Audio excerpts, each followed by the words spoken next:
Salut et bienvenue dans Puissante, mon nouveau podcast. Je suis Héloïse, je suis accompagnante périnatale et parentale. Vous pourrez me retrouver également sur TikTok et sur Instagram sous le pseudo Hello Doula. Et vous aurez également cet épisode disponible sur YouTube sur la chaîne Hello Doula. Passons à l'épisode 3. Donc la semaine dernière, je vous ai parlé de la grossesse pour ma fille Azel, ma première fille, comment ça s'est passé la grossesse et surtout comment s'est passé l'accouchement. On en arrive donc à l'épisode 3 où maintenant je vais vous parler de l'allaitement, mon histoire d'allaitement pour que vous compreniez un petit peu comment j'en suis arrivée à faire ce que je fais aujourd'hui et comment j'ai réussi à acquérir toutes ces connaissances. Accouchement du coup compliqué, traumatisant, moi je l'ai vécu comme tel. Ça a été assez difficile, puis ils m'ont posé la petite, je vous ai dit, j'ai pas eu le coup de foudre immédiat, mais elle a pris le sein. Elle a tété aussitôt. Et je lui donnais le sein tout simplement parce que c'était la facilité. Elle prenait bien le sein, je l'entendais bien déglutir, j'avais pas vraiment de questions à me poser à ce moment-là. Il faut noter que moi, j'ai pas été allaitée. Je viens pas d'une famille où on allaite. C'est pas quelque chose de commun chez moi et donc je m'étais pas posé la question est-ce que je vais allaiter ou pas. C'était sûr que j'allais pas allaiter. Sauf que mon chéri me dit, tu sais, l'allaitement c'est intéressant, c'est bien pour bébé, lui apporter toutes les bonnes choses, etc. Alors bon, il me le dit avec ses mots à lui, ses mots d'homme. Il me fait la promotion de l'allaitement, mais en me disant vraiment juste, c'est comme tu veux, mais c'est bénéfique pour bébé, il faut pas l'oublier. Alors bon, je me dis, je vais voir. J'y vais tranquillement, je me suis pas préparée, j'y vais, on verra bien, le corps est fait pour ça. J'étais un peu dans cette optique de c'est inné finalement d'allaiter. On est fait pour ça, on est fait pour mettre nos bébés au monde, on est fait pour allaiter. Erreur. J'allaite donc Azel, ça se passe très bien. On reste à l'hôpital jusqu'au vendredi. Donc j'ai accouché le lundi, on reste à l'hôpital jusqu'au vendredi, puis ensuite on rentre à la maison. Le premier retour, le premier week-end à la maison, on voit du monde, on voit la famille, on a des anniversaires, etc. Pour la petite anecdote, qui n'est pas drôle du tout, pour la petite anecdote, le dimanche soir, donc j'ai accouché le lundi, le dimanche, je vois l'anesthésiste qui m'a forcé à mettre la péridurale. Parce que je fêtais l'anniversaire de quelqu'un de ma famille et l'anesthésiste est son ami. C'est une très bonne amie. Donc je l'ai vu. Premier truc, je lui ai dit, je suis désolée. Vraiment, je suis désolée de vous avoir tapé comme ça parce que je mettais des coups de coude, je me suis un peu débattue, donc c'est vrai que c'était pas l'idéal. Bref, à cet anniversaire-là, et puis aux événements quand il y a eu du monde qui est venu nous voir pour voir le bébé, je me mets dans une autre pièce pour allaiter parce que je ne suis pas encore à l'aise pour allaiter devant les personnes, sauf que je ne suis pas encore à l'aise pour allaiter avec mon bébé qui est toute petite. Je vous rappelle qu'elle fait 45 cm et 2,4 kg. Je ne sais pas comment la prendre en main, je ne sais pas comment la tenir. J'essaye de la caler sur des coussins un petit peu sur le côté pour faire un peu mode ballon de rugby parce qu'on m'a dit que c'était une bonne position. Et comme j'y connais rien, pourquoi pas? Je fais vraiment tout et n'importe quoi. Et en même temps, je perds mais tellement de lait. Je vous ai pas dit, mais quand j'ai eu la montée de lait, j'ai accouché le lundi soir, le mardi soir, j'avais déjà la montée de lait. Vous voyez une gouttière? Visualisez bien une gouttière. Ça goutte comme ça ne s'arrête pas. C'était ça mes seins. Ça fuyait du jour où j'ai eu la montée de lait, ça fuyait, ça n'arrêtait pas. C'est là où j'ai découvert déjà, première information, j'ai découvert la technique du verre pour vider les seins sans trop stimuler. À la maternité directement parce que j'avais pas de solution, parce que les sages-femmes qui étaient présentes et les auxiliaires puériens ne m'apportaient pas de solution. Je dégoulinais de lait. C'était terrible. Et donc j'ai mis des coussinets d'allaitement. J'ai pris les gros là, les épais qu'on utilise pour la nuit. Je les mettais même la journée et je devais les changer très très très régulièrement. C'était hyper compliqué à gérer, retirer, etc. On me disait, garde-les, tu vas pouvoir nettoyer les fesses de bébé avec. Mais j'en avais des kilos. J'avais des litres et des litres de lait qui coulaient. Dès que je prenais ma douche, ça fuyait, ça goûtait. Je ressentais la stimulation rien qu'avec l'eau chaude. Ça goûtait. Oh, c'était ingérable. C'était très très très difficile à gérer. Je m'attendais pas à ça. Moi j'avais une amie qui m'avait dit, qui avait accouché déjà quelques mois avant, qui m'avait dit oui, tu sens que ça travaille, tu sens qu'il y a des choses qui se passent, mais c'est voilà, il faut vraiment stimuler pour que ça coule au goutte à goutte. Ah moi non, pas du tout. Oh là là. J'étais pas vraiment prête à tout ça, mais encore une fois, je ne peux m'en prendre qu'à moi parce que je ne m'étais pas préparée à ça. Ensuite, donc ma fille prend très bien le sein, elle prend énormément de poids, elle nous fait le V de la victoire pour la prise de poids, c'est merveilleux, elle est à peine perdue du poids, elle a repris aussitôt. Franchement, elle a dû prendre 1,2 kg, 1,4 kg le premier mois, enfin c'est assez fou. Et ensuite, on arrive à ces 6 semaines environ, où là, je ne citerai pas de nom, mais quelqu'un de ma famille m'a dit, tu sais, c'est le rôle, j'allais dire, je ne citerai pas de nom, mais bon, ok. C'est le rôle de la grand-mère que de donner un biberon. Ok. Donc je tire mon lait pour qu'elle puisse donner un biberon. Je tire mon lait avec un tire-lait manuel de chez MAM, que j'ai trouvé comme ça en pharmacie. J'avais pris quand même, vous savez, on a la location du tire-lait. J'étais allée chercher, mais j'avais pas regardé pour l'installer, donc j'ai pris au plus simple. Je suis allée racheter un petit tire-lait manuel. J'ai utilisé le tire-lait manuel. J'ai eu pas mal de lait avec le tire-lait manuel. Très bien, donne-lui le biberon, c'est génial. Ensuite, elle a trouvé, donc on parle bien de ma mère, elle a trouvé que ça serait intéressant de pouvoir lui mettre la tétine parce que ma fille pleurait. Elle était en portage H24 et elle pleurait constamment. Si elle n'était pas en portage, elle était au sein. Si elle n'était pas au sein, elle était en portage. Je ne savais pas quoi faire. C'était très difficile à gérer. C'était pour moi insurmontable. À savoir qu'à ce moment-là, le papa n'a pris qu'une seule semaine de congé, donc du lundi au dimanche. La première semaine. Vous vous rappelez, je vous ai dit au tout début, on est rentré de la maternité le vendredi et le samedi dimanche, on a vu plein de monde. Donc en fait, j'ai pas eu le temps de me remettre de tout ça. Il est reparti travailler en restauration en plein été, je l'ai pas vu beaucoup. J'étais donc avec ma petite qui pleurait du matin au soir, qui était en portage. Heureusement, j'ai bien réussi à mettre l'écharpe de portage assez facilement et assez rapidement. Et j'arrivais à la mettre au sein assez facilement jusqu'à ce fameux biberon où là, ma fille fait un rejet du sein. À ce moment-là, elle me fait un rejet du sein. Je ne sais pas ce qui se passe, puisqu'encore une fois, je ne me suis pas préparée.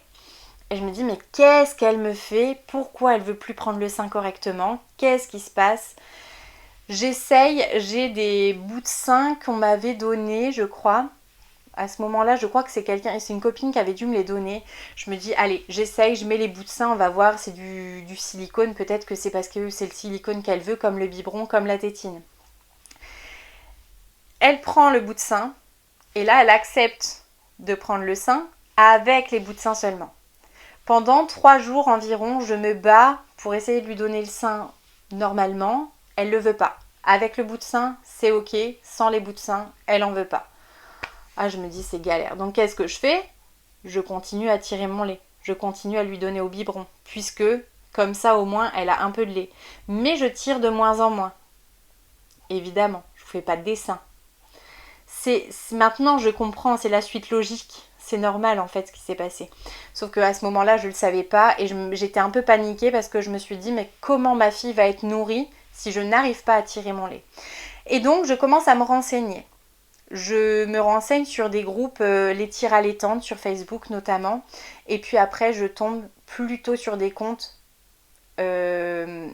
américains beaucoup, ou alors des comptes au Canada, des choses comme ça. Pour avoir des infos parce que je ne trouvais pas assez d'informations. Et donc, je ne comprenais pas comment ça fonctionnait réellement, la lactation, tout ça. Je l'ai appris petit à petit. Et après, j'ai sorti le tire-lait que j'avais loué en pharmacie. Et là, petite pépite, pour celles qui connaissent, c'était le Medela Lactina. On n'en fait plus des comme ça. On n'en fait plus d'ailleurs, je l'ai eu donc fin 2021, enfin juillet 2021. En décembre 2021, ils l'ont récupéré, ils devaient le récupérer jusqu'en décembre 2021 parce qu'il n'était plus aux normes et ils devaient le récupérer, ils n'avaient plus le droit de le mettre sur le marché. Mais il n'y a pas si longtemps, j'ai eu une maman en rendez-vous, elle l'avait. Donc si vous avez un Lactina, vous le renvoyez. Et donc le Medela Lactina, c'est vraiment la pompe, ça fait... J'essayais de vous retrouver des vidéos si vous voulez, mais c'était vraiment waouh, quel tire-lait c'est quoi. Et j'essaye de tirer mon lait. Donc je prends le kit. Dans le kit, on m'avait mis la taille 24, puisque c'est normal, c'est la bonne taille, c'est la moyenne, tu dois faire un taille 24, ok très bien. Personne ne m'a jamais mesuré les mamelons. Alors que c'est la base. Quand vous prenez des rendez-vous avec moi, premier truc que je vous dis, on va regarder la taille des tétrelles. On va regarder le tire-lait, on regarde la taille des tétrelles et on regarde la routine.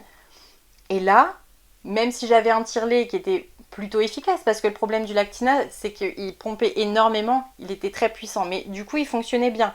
Même avec ma taille 24, j'ai commencé à produire, mais à produire beaucoup de lait. Vraiment beaucoup de lait. Je suis partie, je commençais à tirer mon lait, donc elle avait 2 mois. On était au mois de septembre. Je suis partie un petit week-end à Lyon, 3-4 jours. J'avais mon tire-lait sur secteur le Lactina et j'avais mon tire-lait MAM que j'avais acheté, un petit tire-lait électrique pour quand je sortais, pour pouvoir tirer à heure régulière, etc. Et donc là, j'étais passée déjà en 100% tir-allaitement. Je voyais que je produisais plus que ce qu'elle ne buvait, mais c'était pas encore énorme. On rentre de ce week-end à Lyon et là je me dis mais comment je fais pour stocker tout ce lait. Heureusement on avait acheté une glacière pour transporter le quelques lait avec lequel on était parti, mais on est revenu avec 3 fois plus. 3 fois plus de lait que ce que je ne tirais au début, enfin quelques jours auparavant. C'était hallucinant. En fait, déjà de 1, ça m'a fait peur parce que je me suis dit est-ce qu'elle boit assez déjà? Et deuxièmement, pourquoi je tire autant? Comment je fais pour ne pas tirer autant? Parce que moi, j'avais compris le principe de la lactation, j'avais compris comment tirer son lait et ça ne faisait que augmenter. On m'avait dit il faut atteindre à peu près les 1 litre par jour, par 24 heures. Je les ai atteints largement, haut la main. Progressivement, j'étais à 1 litre, 1 litre 2, 1 litre 4, 1 litre 8, 2 litres. C'était trop.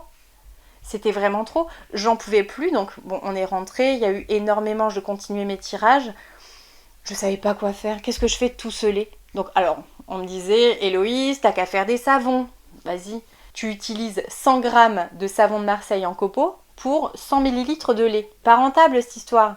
Parce que moi, j'ai besoin de liquider tout le lait que j'avais. Parce que je stockais. Mais je stockais sans devoir décongeler de l'ancien lait. Je faisais mon roulement, donc à un moment, j'avais pas assez de place dans le congélateur.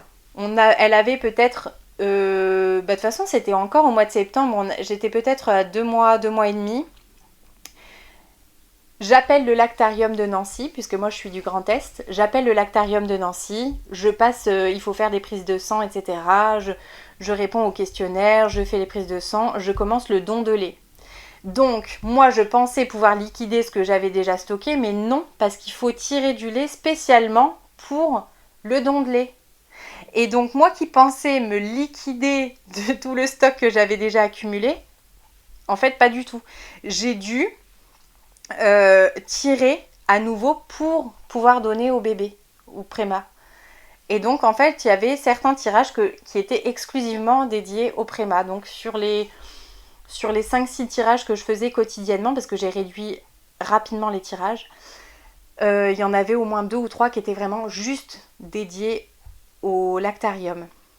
Donc forcément, quand elles arrivaient, elles m'envoyaient un petit message, elles me disaient on a combien de litres? Ben, on avait je sais pas, en 4 mois j'ai donné plus de 130 litres. Voire même, je me demande, j'ai pas les chiffres, je crois que j'étais pas loin des 150 litres. Mais je vais pas dire de bêtises, on va partir sur 130, mais ce qui était déjà assez fou.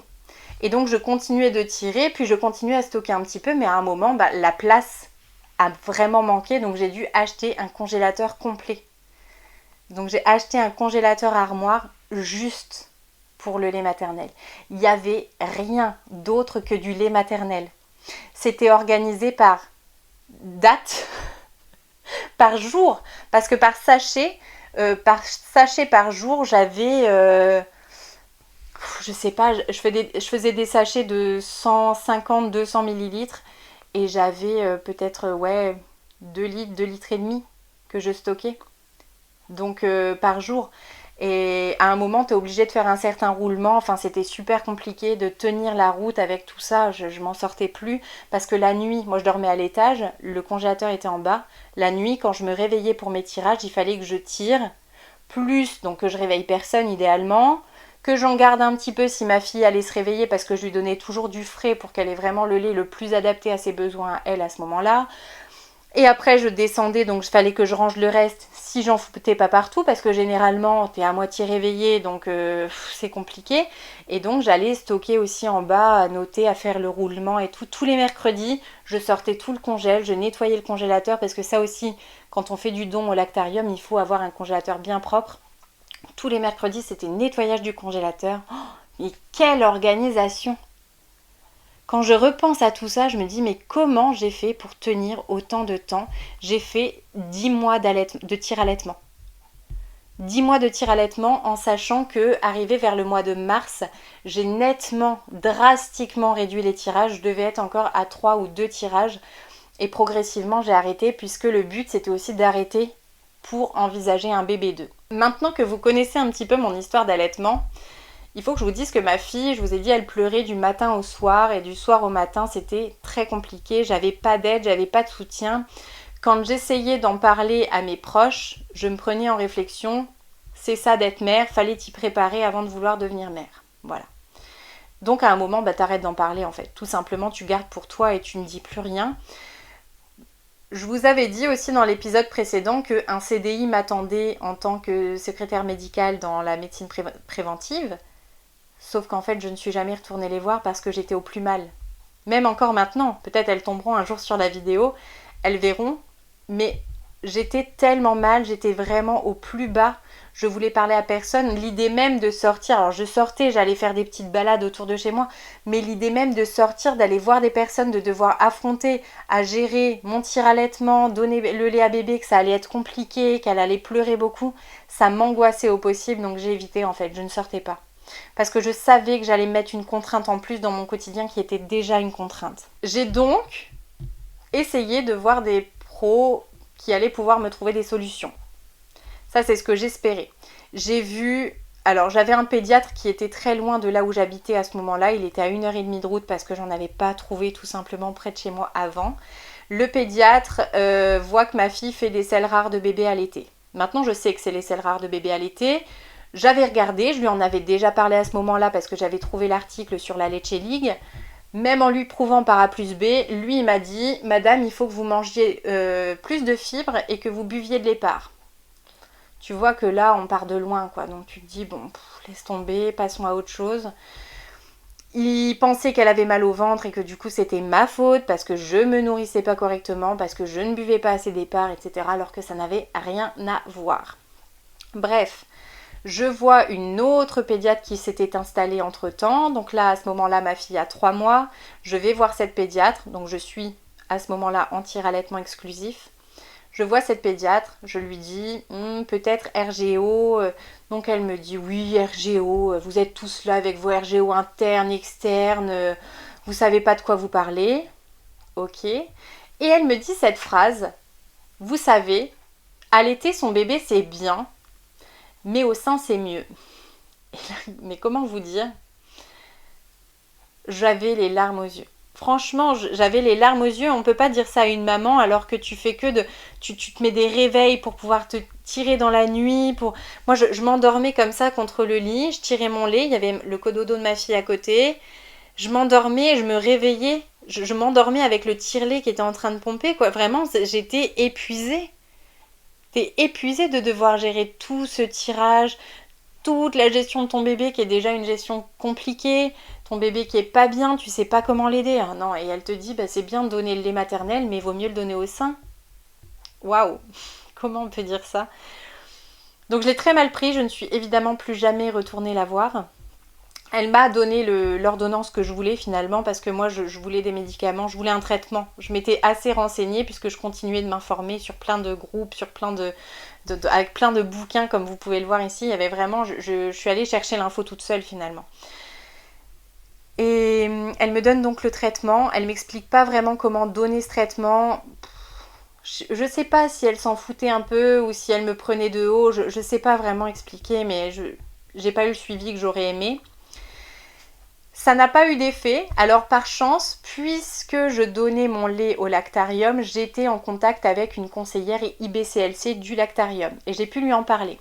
Cette conseillère, elle me dit c'est possible que votre fille fasse un RGO interne, donc ça se voit pas, elle commence à m'expliquer ce que c'est le RGO interne, on en parle beaucoup, on est assez souvent au téléphone et je lui pose plein de questions parce que j'ai besoin de savoir, j'ai besoin d'avoir des réponses, je lui pose énormément de questions.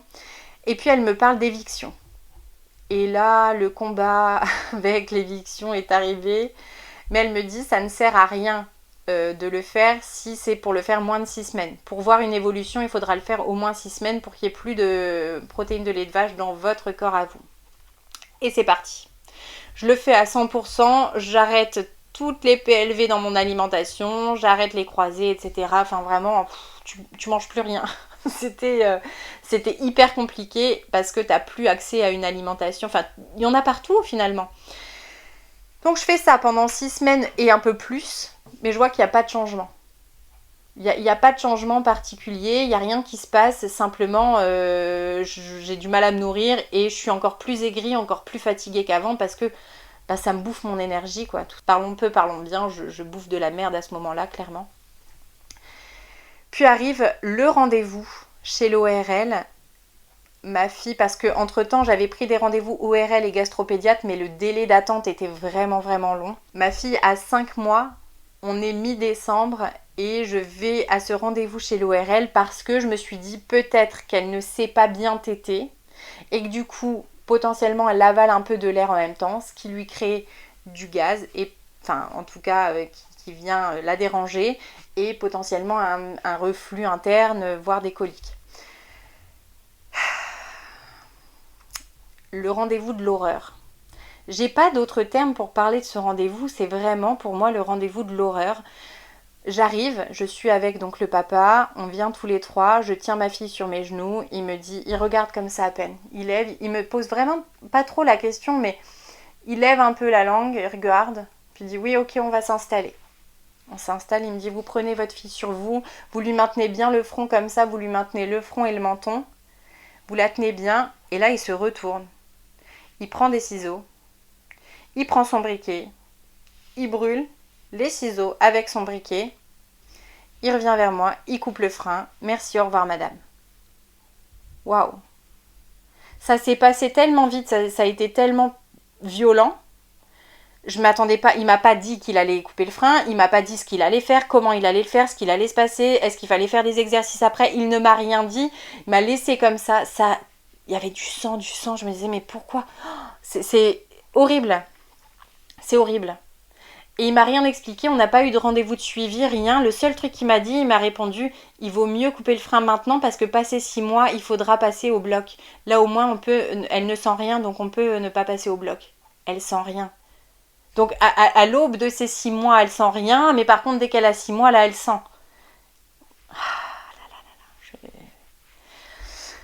Donc je suis pas tombée sur des pros de santé très très à l'écoute et j'avais toujours pas de solution pour ma fille. Puis après est arrivé ces 6 mois.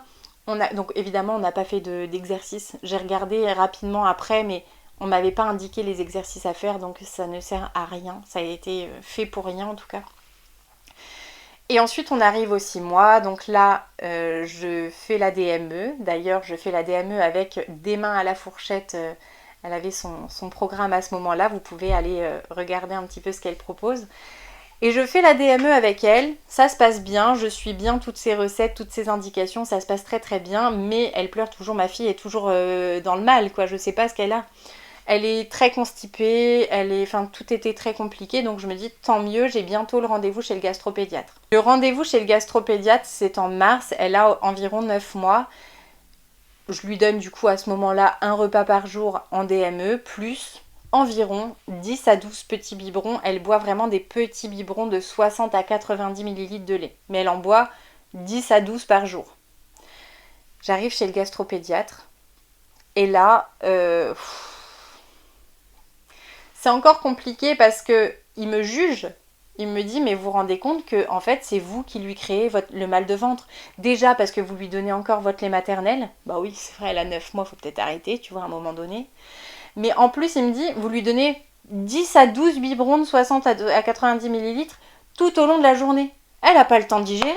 Vous lui faites mal au ventre. Il faut que vous arrêtiez la manière dont vous donnez à manger à votre bébé. C'est là où je me dis, mais c'est pas possible qu'on accable autant les mamans. Bien évidemment, j'étais en larmes dans son bureau. Bien évidemment, il me dit, faut pas culpabiliser, vous saviez pas, maintenant vous m'avez rencontré, vous allez savoir. Mais mec, mais pour qui tu te prends en fait? En fait, tout ça, ça m'a poussée à chaque fois à aller chercher encore plus loin. À chaque fois, je me suis dit, ah oui, mais vous me prenez pour une idiote.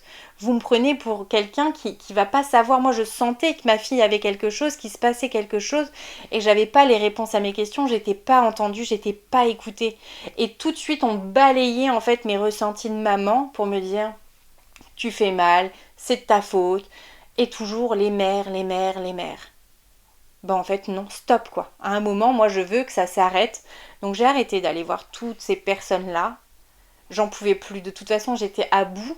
J'étais au bout de quelque chose et j'étais vraiment à bout. J'étais épuisée. Ma fille ne dormait toujours pas. Elle ne mangeait pas bien. Elle buvait encore beaucoup de lait. C'est là que j'ai commencé à arrêter. Mais par contre, j'avais toujours ce désir d'avoir un deuxième bébé.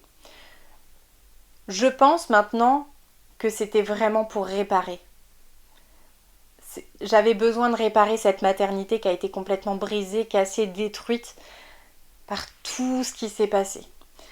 Progressivement, j'ai continué à lire, j'ai continué à prendre des formations qu'on peut trouver à gauche à droite qui sont accessibles à tout le monde. Donc j'ai pris plein de petites formations, que ce soit sur l'allaitement, le tire-allaitement, sur la naissance, parce que je voulais comprendre aussi ce qui s'était passé sur la naissance.